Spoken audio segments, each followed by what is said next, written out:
Martin here. Pond here.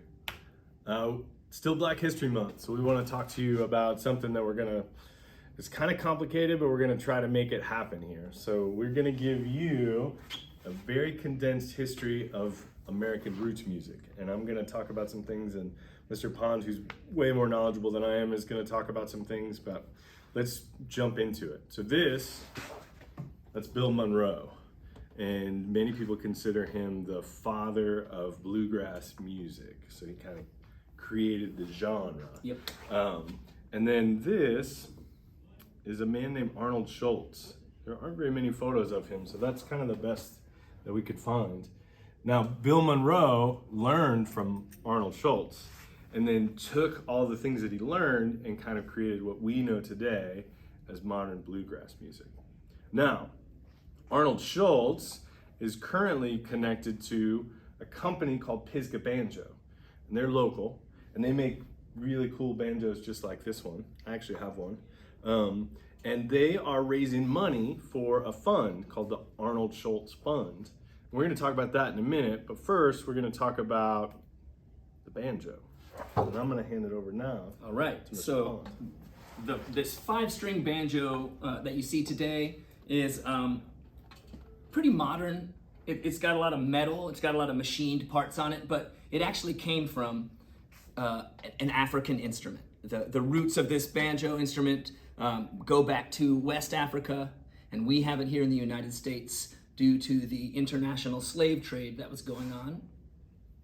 So the original grandfather, so to speak, of the banjo, one of them is called an ngoni. And so there's an image of this. It's sort of like a gourd with the skin stretched over it, and then the strings are going across it, very similar to a banjo. And it only has 2 strings. And it is one of the main voices in West African music. And so it has a very banjo-like tone. So that was the basic grandfather of the banjo. So when people were stolen by the Europeans for the slave trade, and they were sent to the Caribbean first. So in the Caribbean, where some of the enslaved peoples landed when they were stolen from Africa, they had brought over some of their music, and then the banjo evolved in the Caribbean to actually being a part of Caribbean calypso and what is called mento music. So Jamaican rumba is traditionally with a banjo. And most people don't usually affiliate Caribbean music with banjos, but in the early 1900s, almost every calypso band in Jamaica had a banjo in it. And so that was one of its stops on the way over from Africa. It landed in the Caribbean and was a precursor to reggae music. And then on the way up, as the enslaved peoples were being moved to the United States, they landed in New Orleans, in the Gulf there, and that was one of the places where culturally and musically the banjo also evolved a little bit from that ngoni to what we call the Dixieland banjo, and they started playing with the jazz musicians. It's a lot louder than a guitar, so the musicians could play with horns and drums, and you'd still be able to hear the strumming of this instrument. So they used a banjo because it's really loud.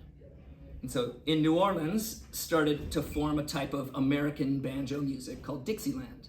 And then as the enslaved peoples were placed in various places, Appalachia was one of the landing places where the banjo and its people came, and it started to combine with the Celtic and Scottish fiddle music of the other settlers. And in that combination, we got this old-time music that we call Appalachian old time.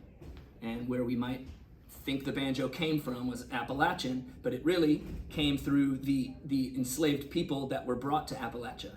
And that's how we have this banjo. Its roots come from Africa. So that's a brief, condensed history of how the banjo came from West Africa to ICI. And so I'm gonna go back now to Arnold Shultz and Pisgah Banjos specifically, because they have a raffle going on, which means that if you were to spend $20 on a raffle ticket, you would have the opportunity to win one of Pisgah Banjo's really amazing banjos. And all of that money is gonna go to support the Arnold Shultz Fund. And the purpose of that is to try to put instruments into the hands of young Black people who can't afford an instrument. So it's kind of a win-win. But just wanted you to know about Arnold Shultz and a little bit about banjo, and how the banjo is definitely tied to Black history. Yeah. Thanks. Thank you.